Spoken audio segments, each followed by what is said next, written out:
Okay, so let's get back to the flight and what's happening there. So Fred has now left Moorabbin Airport, and we have two schools of thought here, don't we? And we've discussed this a lot with George Simpson in the last day or so, and the flight plan actually says that Fred headed from Moorabbin Airport down past Frankston along the coast, then veered to the right and headed across to Indented Head and then along to Cape Otway. Now the problem with that is that Fred actually was running late, and there was an opportunity there just to go straight across to Indented Head and down to the coast to Cape Otway without going up to down to Frankston, because that would have taken more time, and he was already running late.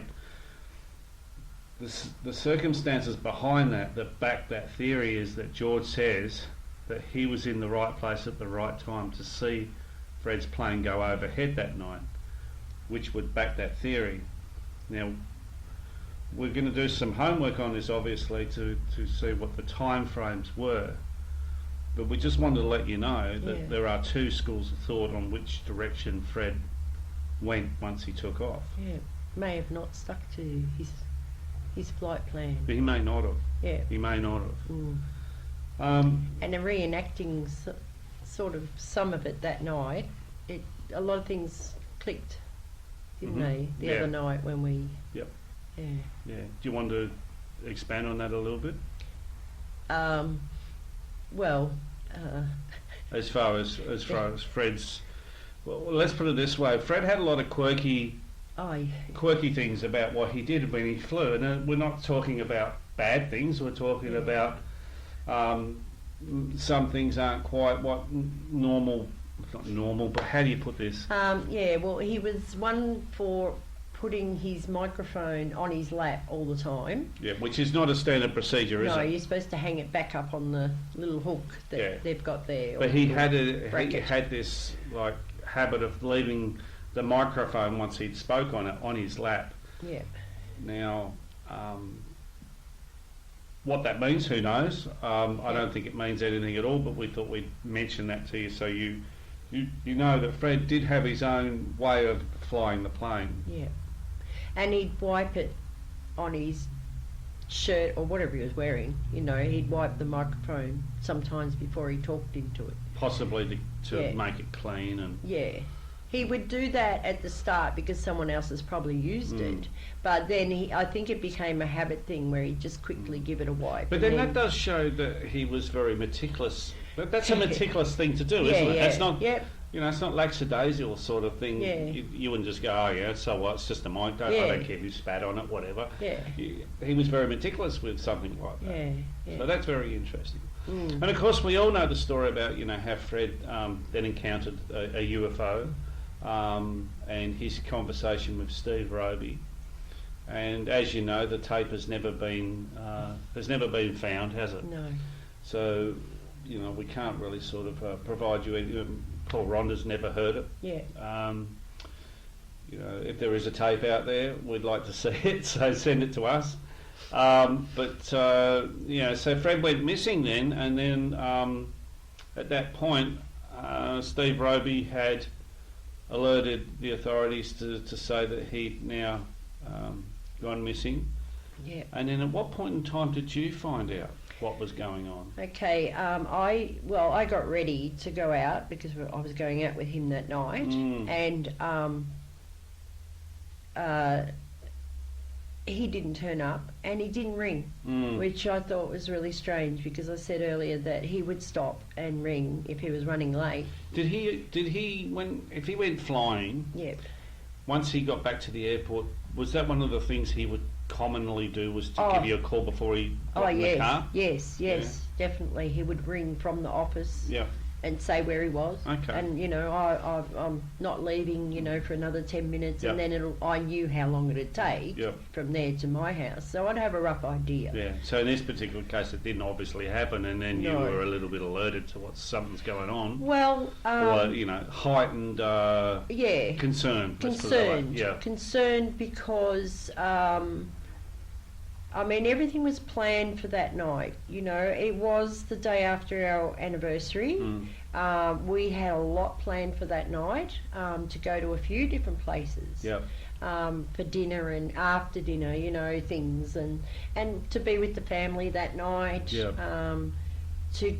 To see other friends that he knew in the Air Force.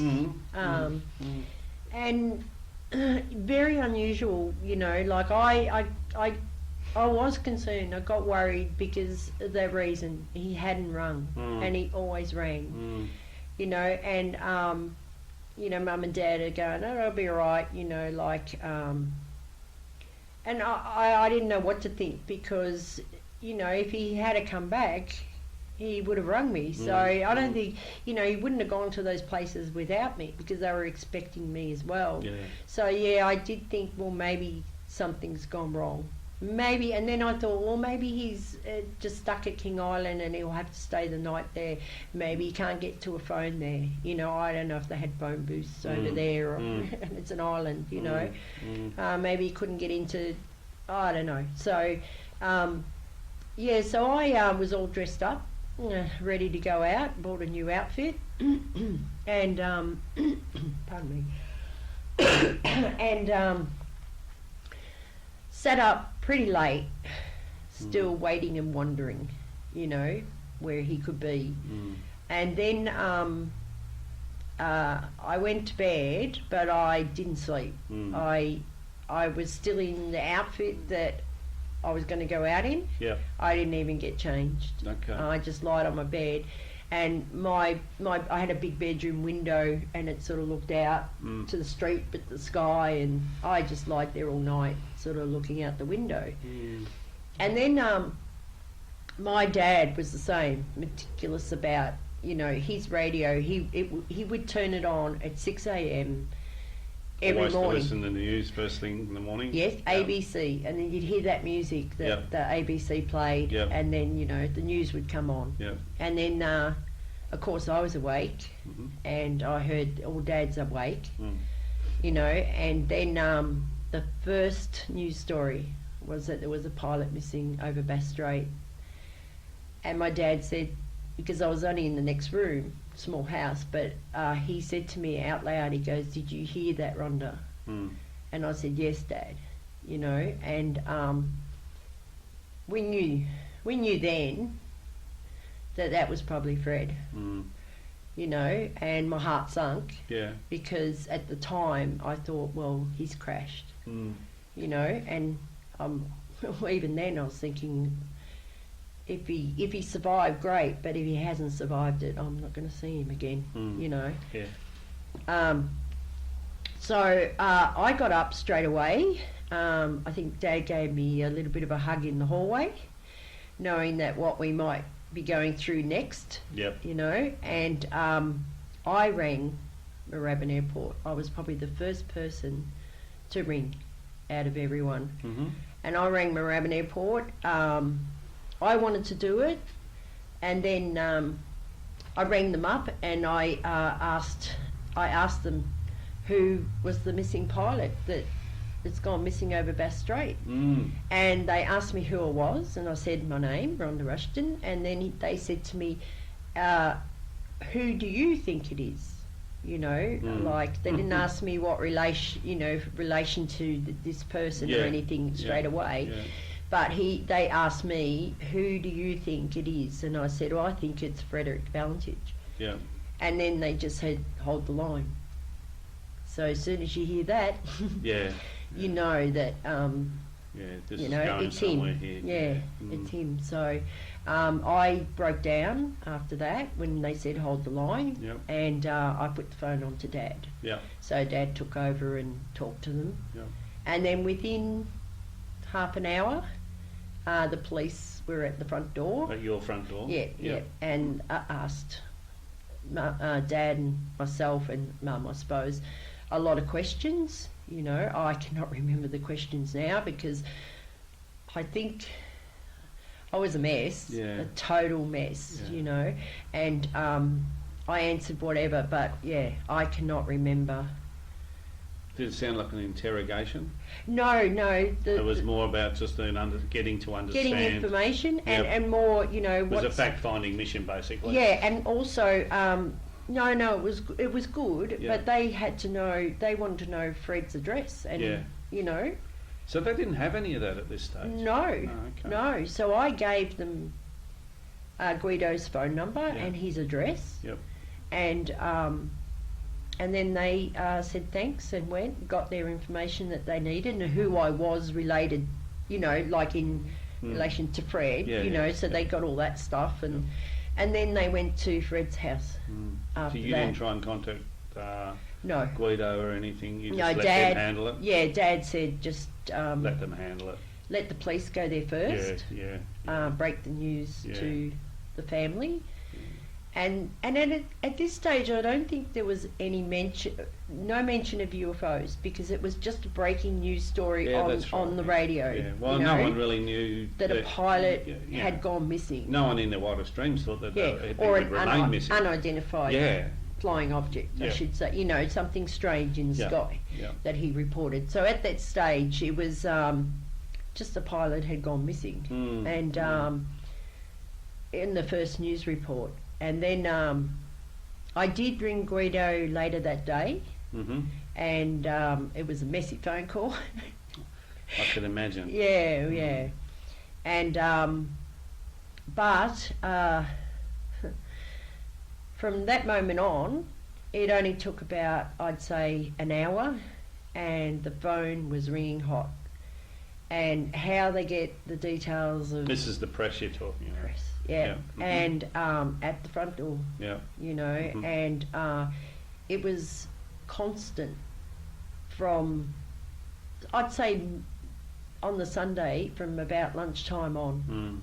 So you were probably copying that the same as what the Valentiches were as well. They were getting the same I problem? had talked to them about it, and yes, the same thing. And it didn't stop. It was 24 hours a day. Yeah. And how long did this go on for? The media, at least a month. A month? Yeah. Every single day? Every single day. It wasn't till after a month that it started to dwindle off a little bit. You know, it was still, for the rest of the year, it was still full, you know, but it wasn't that 24-hour thing, you know, that stopped after a month. And you said you spoke to Guido on the phone. Yeah. At what point in time did you physically get together to talk about this with the Valentich? Yeah. Well, I reckon it would have been a few days after. Okay. Yeah. I had a brief visit over there. And that would have been fairly heavy, I'd imagine. It wasn't good. Yeah. Because the twins were only 4. And when I walked in, the twins asked where I'd taken Fred. Okay. Yeah, or Freddie. So they thought you'd hidden him away. Yeah, because he'd drive off with me. Yeah. You know, and he hasn't come back. Yeah, I see. You know, and that was heartbreaking. So I didn't really stay there much longer after that because I was a mess again. Yeah. You know. Well, you know, you're only 16 years of age, and you're learning to try and deal with a tragedy that was way beyond anything you were expected to deal with. Yeah. So that's understandable. You know, it's understandable. I stayed for a little while, and I tried to explain to the girls, you know, that I wasn't with him, but it was hard. They're 4, you know, and. Ricky was in his room, I think. I don't think he came out of his room. And he was only 12. He was 12, yeah. And so he would have probably had a lot to deal with. Yes, personally himself. Personally himself, and you know, with school and one thing and another. Yeah, he got a really hard time at school when he went back to school, and he was thinking, you know, I shouldn't have done that. I shouldn't have gone back to school. I couldn't go back to work. I couldn't leave the house. I could not leave my house. And so I lost my job as well over that because, for a month I couldn't pretty much leave the house. Yeah, and if you had have gone to work, you would have had newspaper people turning up at your work. Not a good thing. Which that's not going to help. Your job. So your whole life has now been turned upside down at this point in time, along with the Valentich life. Yes, you know, I mean, of course. Their life has been exactly the same. Yeah. So just moving slightly forward from there, because that's, you know, it's a murky area that we don't really want to get into. We don't need to, but we would like to probably touch on the motel incident, because you know that was odd in itself. Yes. And as you know, it was reported that you'd gone into a motel and asked for Fred. Yes. Now, you and I have talked about this, and the true story is now to be revealed, because that actually isn't what happened. Yes, exactly. After a few weeks after Fred had gone missing, and the media was still hounding us, you know, 24 hours a day, and not just mum and dad, like I was sick of it, they were sick of it, and we needed to get away from the house, you know, just to have a break from them, but also to, you know, I wanted to go down to Cape Otway more just to have a look at the last place that he flew over, and well, to Apollo Bay, and then you know, and Dad thought it was a good thing to do for me, you know, so yeah, no problems, you know, with that. And my brother stayed home, and we got in the car and we took off to, but there was no reporters at that time, so it would have been a few weeks afterwards, but the search was still on, so it was probably 2 weeks, but it might have been just a chance that we've got away without anyone. Well, the marine search actually lasted beyond 2 weeks. Yeah.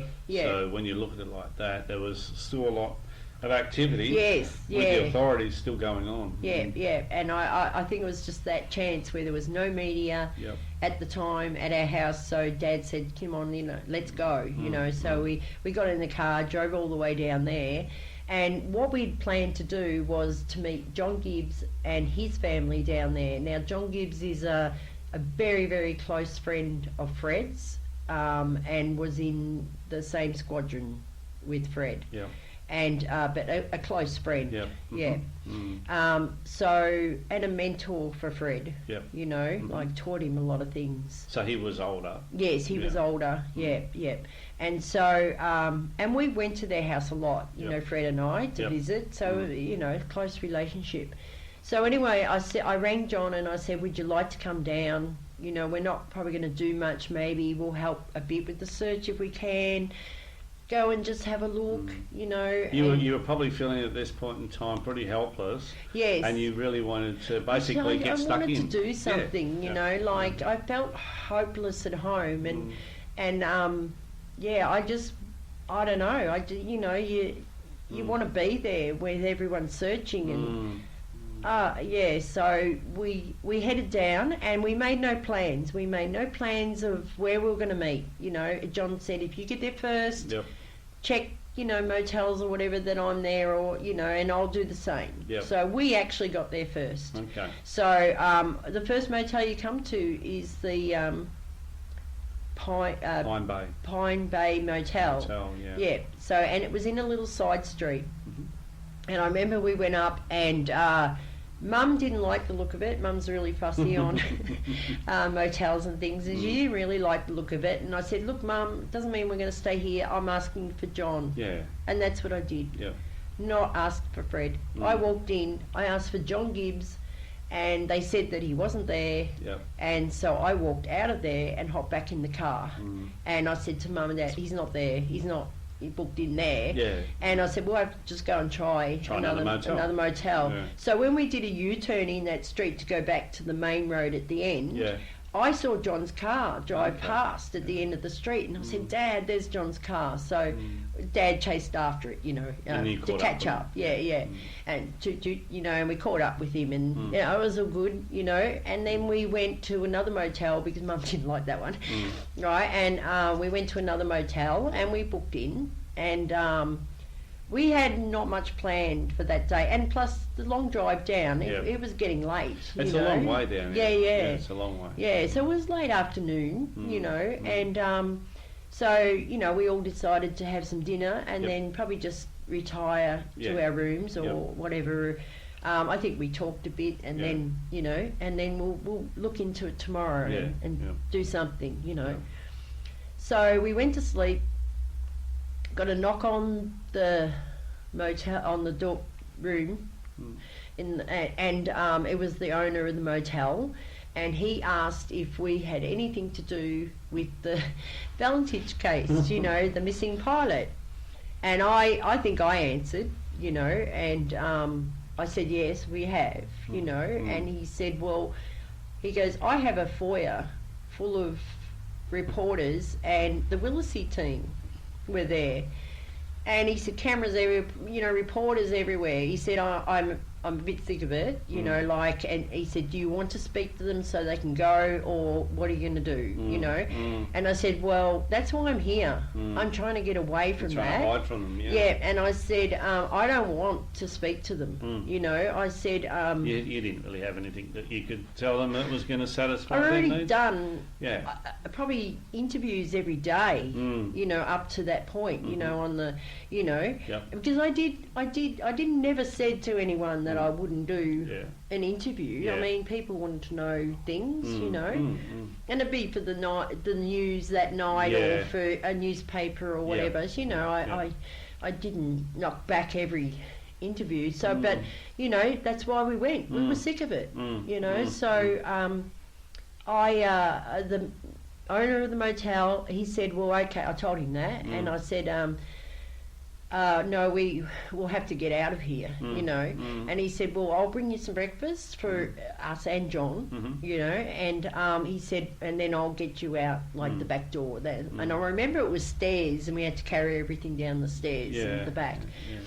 So we got out of there, and we went up to the shops because Dad wanted to get the newspaper. I stayed in the car because there was reporters wandering around, you know, and I could be spotted. And you had a pretty famous face by that time. Yeah, by that time, yeah. So I stayed in the car, and Mum did too, and Dad went in and got the newspaper. And he couldn't believe it. He was angry. He came back to the car and he said, look at this, you know, and it was the Australian, and it says that girl had gone to, I can't remember, it's in there, but the girl had gone there for a secret rendezvous with Fred. Valentich, and Dad could not believe it, and that was overnight. That would have been from that lady from the first motel. It was pretty much the newspapers whipped it up into a frenzy, really, didn't they? They did, yeah. And a lot of times they wouldn't listen to the truth, or well, you know, like. And even later on in life, you know, they kind of had their own bits to the story. Yeah, they do their own bit, and you think, well, why did you even ask me, you know, to tell you? Let's talk about something what we did last night. And we were out with George Simpson last night, and for whatever reason, we decided to go to Moorabbin Airport at night, just for a bit of a look, because how long has it been since you've been to Moorabbin Airport? Well, it'd be the 30-something years. Yeah, 36 years. And, you know, we've been out for the day doing other things, and we're on the way home, and I said, well, let's just call in and have a look at Moorabbin Airport. It was already dark, but we got there, didn't we? Yes, yeah. And then we were looking around, and we're obviously talking a lot about Fred and the trip that he was doing, and we've kind of come up with a separate theory as to what that was all about with King Island. And the crayfish. Yeah. Now, everybody knows that he was supposedly going down there to pick up crayfish, or passengers, to bring them back, of which neither can be substantiated. Yes. We do know that Fred was trying to get his hours up for his commercial pilot's license. Most importantly, What we do think is most likely is that he was actually never planning to land at King Island, and that's why the lights were never asked to be turned on, because his intention was to fly there and fly back, and that was it. It is only a theory, but you know, we've discussed this, haven't we?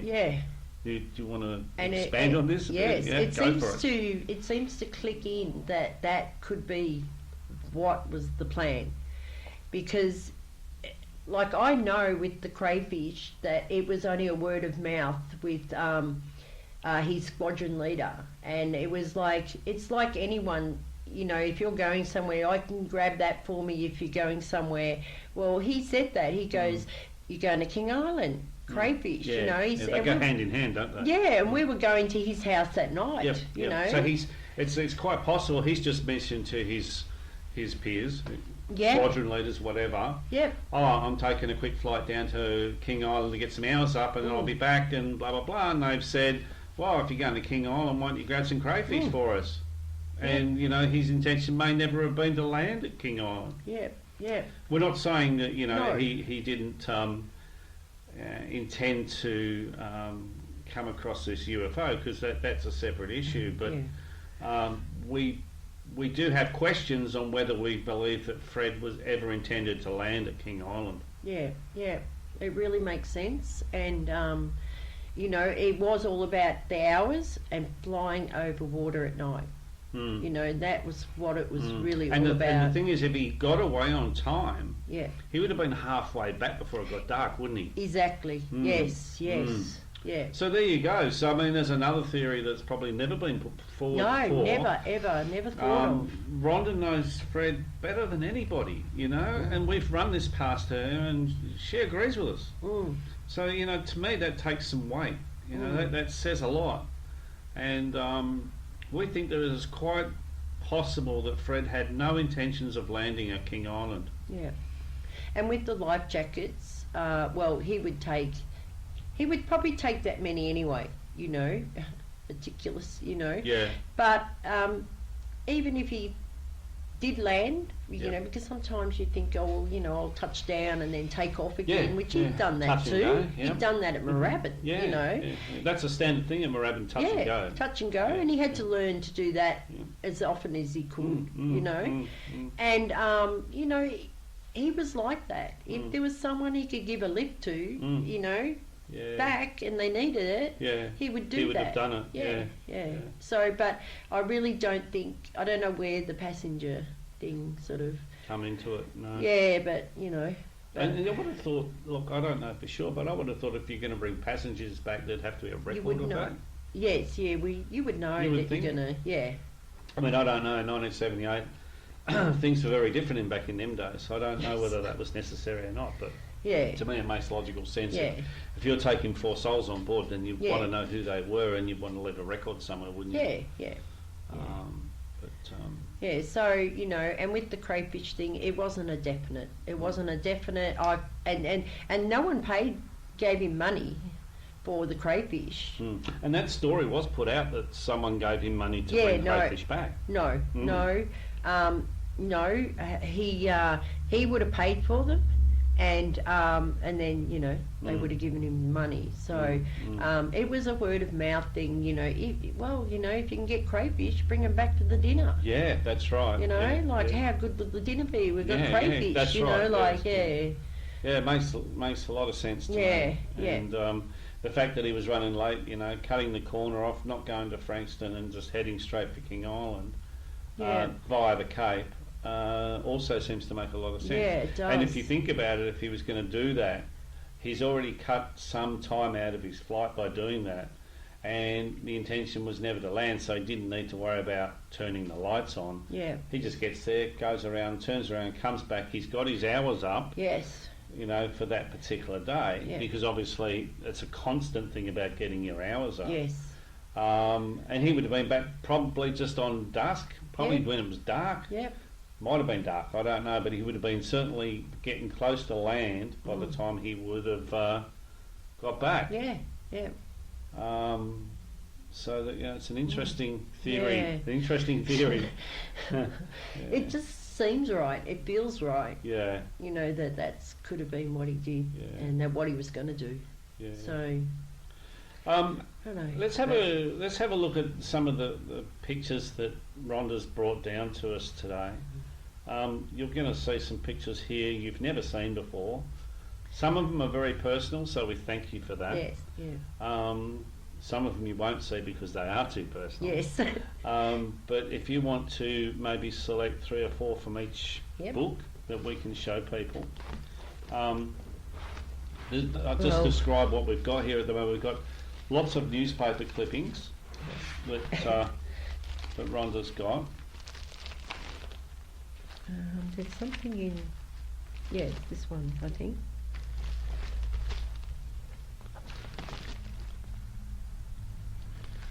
And Rhonda's kindly bought a photo album with her with some pictures with you and Fred. Yes, yep. So we'll show you those as well. Yeah. Oh, yeah, I want to... But, I think it's this one.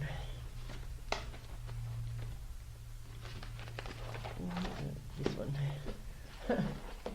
she's got quite a collection here, folks.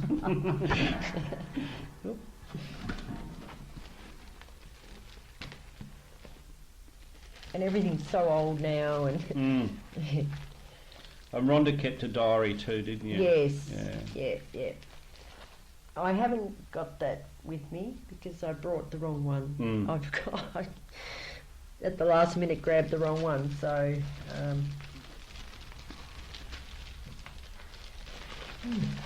take all this out.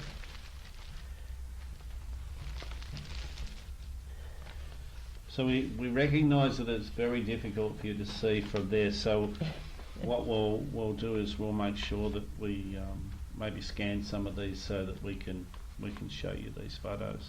Yeah. Now everything in this envelope was from Richard Haynes. Okay. Yeah. He wrote you a fair bit then. Yeah. Okay. Well, twice. 'Cause I've never heard of that before. Yeah, I've never heard that he actually ever wrote to you. Yeah. I thought it was always Guido that he would wrote to. Yeah. No, both of us. Okay. Yeah. So that's the email letter that I received. Yeah. And with his name here, Richard Haynes. Oh yeah, Richard Haynes. Yep. Yep. And Los Altos, that's where he lives in California. Yep. Yeah. And so it was a big letter, and a lot of it was just questions, and I answered all his questions, and which are all in here. So. And Dr. Richard Haynes actually wrote a book called Melbourne Episode, didn't he? Yes. So if you can get hold of that book, that's definitely worth a read. A Melbourne case study, a Melbourne. Yes, Yeah, I've got a the case book study here of somewhere. Yeah, a Melbourne. Yeah. So that was all that. I'm not going to show that, but a little picture of Fred that I have. With some writing on the back. I forgot that was even. You're surprising yourself now. You Yep. got things there you didn't even know you had. No, so I haven't read that. So if you want to maybe read that, because I don't know, I haven't got my glasses. But also I have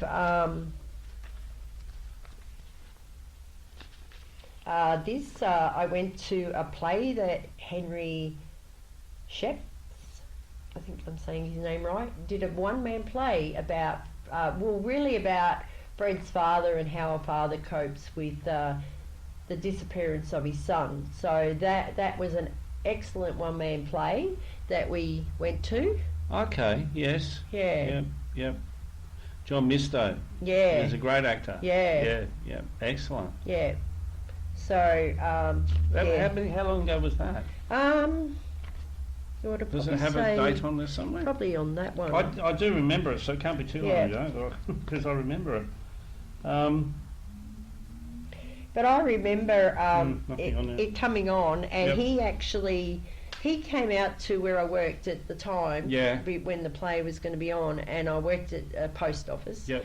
And he came out, asked my boss if he He could could talk take to me you. away for a day. Oh, okay. Yeah, so and he paid my wage for the day. So, because he And- wanted to get to know you. Yeah, before the play. Yeah. Yeah, so we went to the theatre, sat Yep. in the theatre, and we pretty much talked all day. And it was really good. And I went to every show, Yeah. so and talked to him a That's lot after the fantastic, show. isn't it?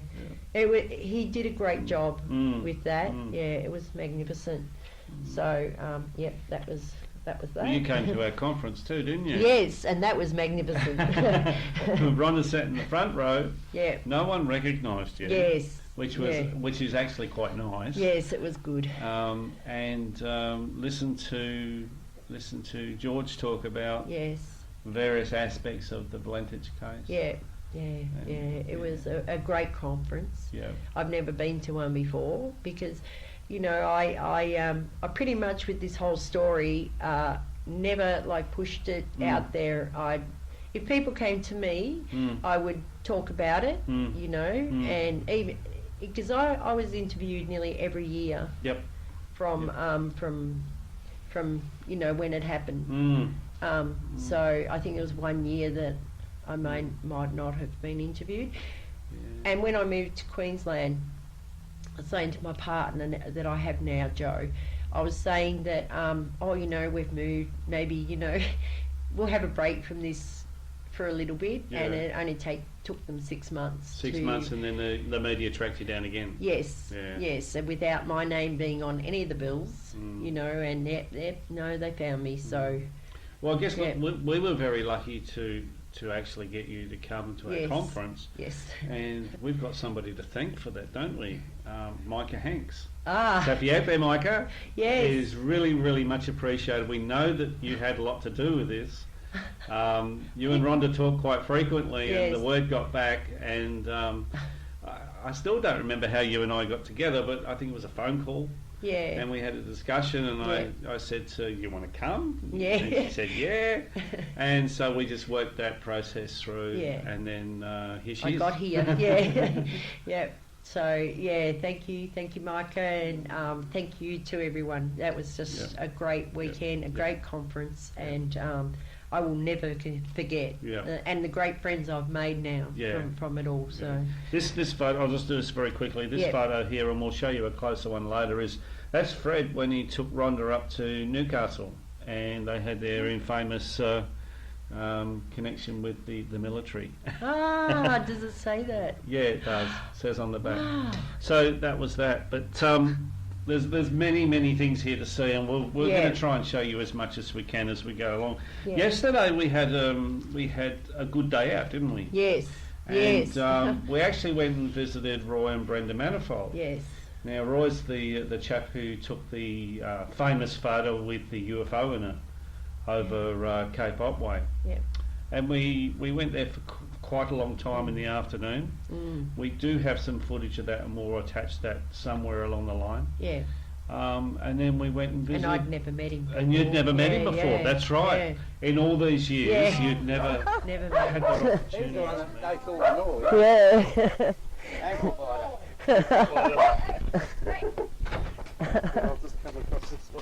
Hi, Roy. Hello. Pleased to meet you too. Yeah.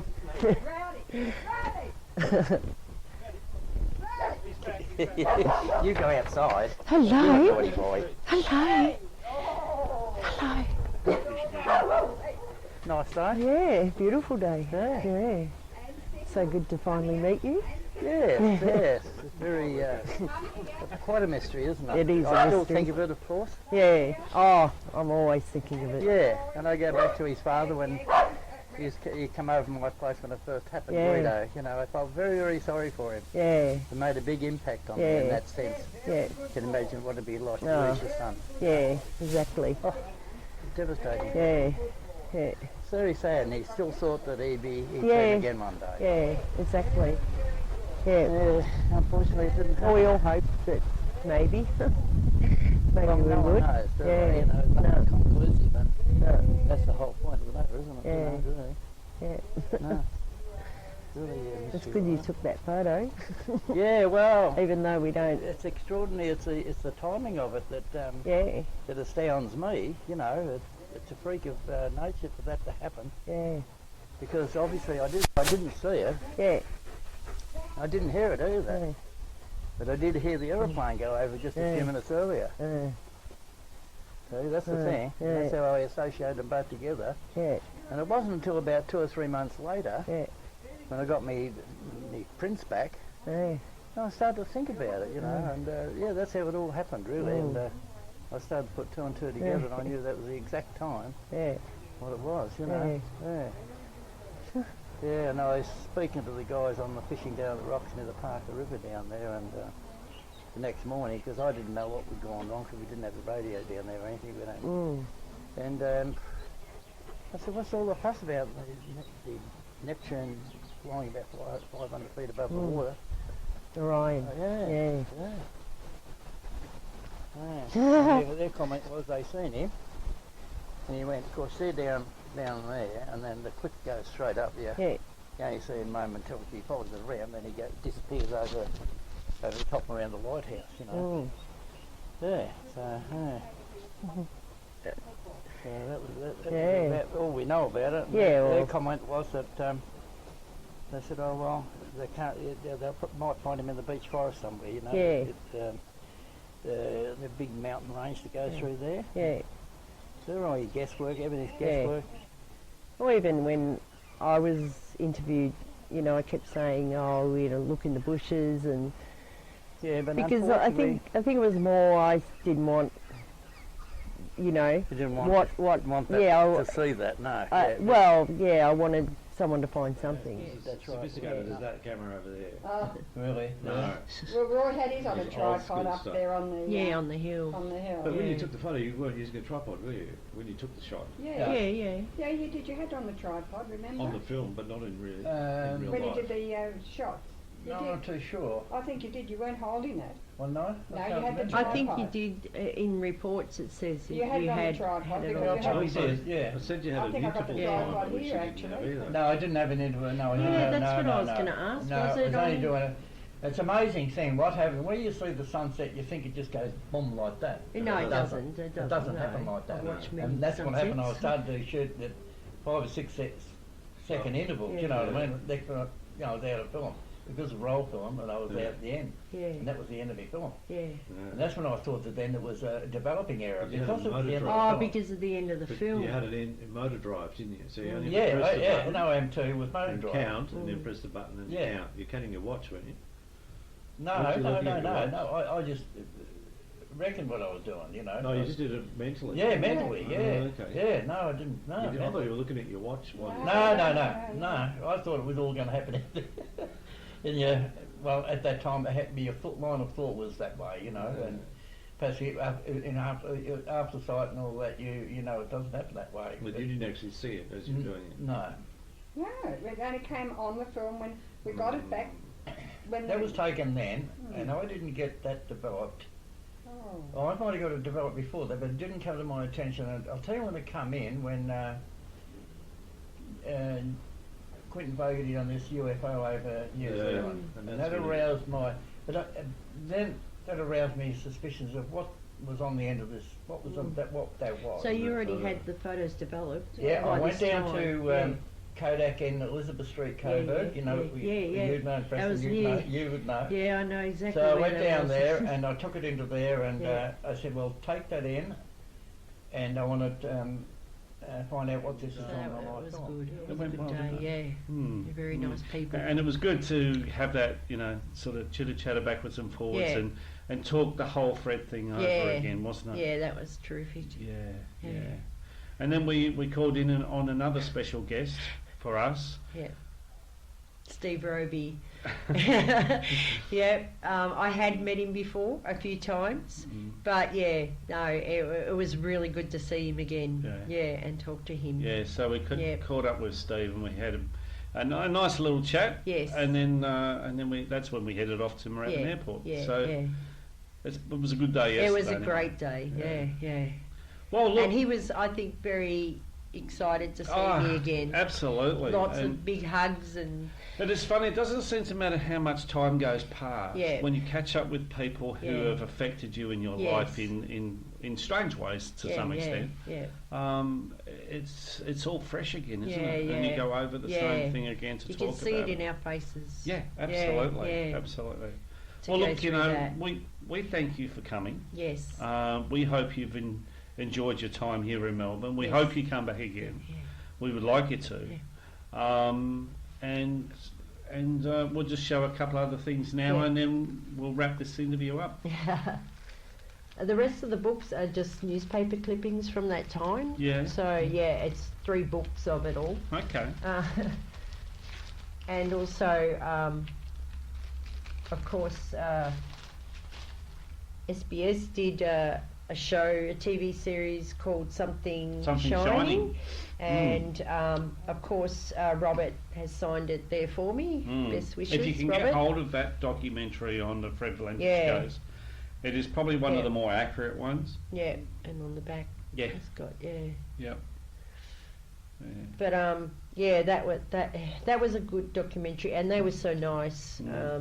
It was ABC that did that, wasn't it? SBS. SBS. Yes. Okay. Yeah. Again, which you'll see closer up photos of, I suppose. But Fred, and that's the photo of the plaque down at Cape Otway. And with me, I didn't go there every year like Guido did, because sometimes it was pretty hard to with work, but emotionally. So I always went on the 5 years, 10 years, 15, 20, 25, and 30. Yeah.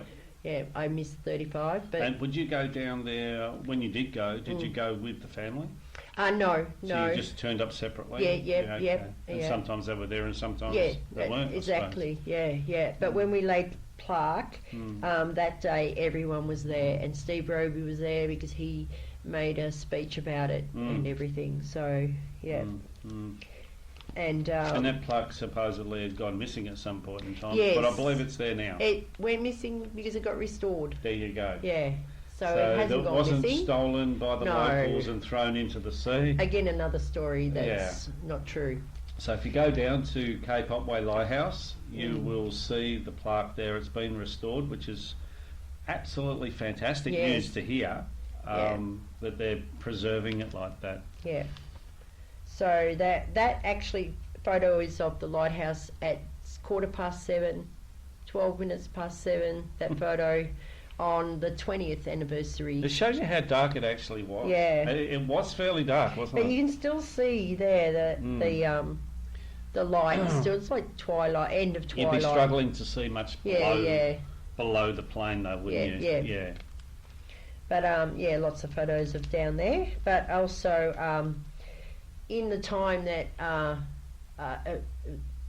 Fred's family have accepted me as, part of their family all this time.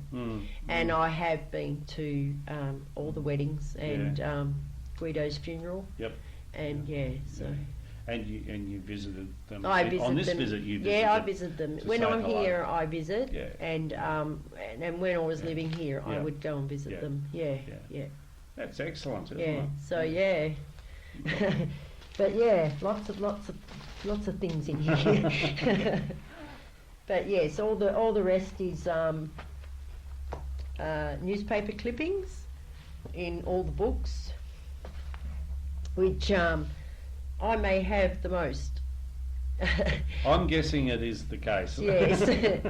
It certainly seems like she's got a lot here. So we'll try and electronically put these into some sort of format you can see as best as we can. And a very, very special thing is 5 letters that I have from Fred when he went to sail. Lovely. Yeah. Because he did write to you a lot, and he was only there 2 weeks. Yes. And how many letters 5. do you have? So you got 5 letters out of 2 weeks? In 2 weeks. There you go. Yeah, so they're very personal. I don't really share them, but if people did read them, some people have, and that just really proves to you and shows you how much we were in love, and if you read these letters. So, yeah. And it's been a long time. Yeah. But how do you feel now? Especially after the last few days with touching so much of what was there. Yes, I've learned a lot from this weekend, which is really good. I feel really good. I've had a lot of moments where I haven't felt good, and sometimes in some dark places about it, and but I've always pulled through and kept going, but after the files came out on Fred, at first it was really, really hard to read through it. I actually only read a little bit. I had to stop for about a month and then read a bit more and take it in a bit of time. And then after this weekend I actually feel fantastic. That's good. Yeah, I've never felt better. So it's given you some relief then? Yeah. Maybe some closure in some way. Yeah, a little bit. It'll never go away. No. Never ever go away. But just from things, people I've met and talked to people and things that I've heard. A little better understanding about yes, the whole thing. Yep, yeah. and seen, and the conference and that, I feel like a weight has actually lifted off me, and I feel great. Really feel good about. Well, I'm glad we've been able to do something. Yeah, thanks. Yeah, but you know, yes, it's something that, and I have a very good partner who supports me with this, so which is really, really good. Yeah, that's great. Yeah. That's great news. Mm. All right, Rhonda. Thank you. I think we're just about done. Yes. So thanks everybody for I think we've nearly listening covered in. everything. Yeah. There's probably some things we haven't covered because it's such a big story. Yeah, there's probably a lot more, but that's the basics. That's the basics, yeah. So, Yeah. all right, thanks very much everybody, and thank you, Rhonda. Yes, and bye. And we'll see you next time. Yes. Bye. Bye. Thank you, Andrew.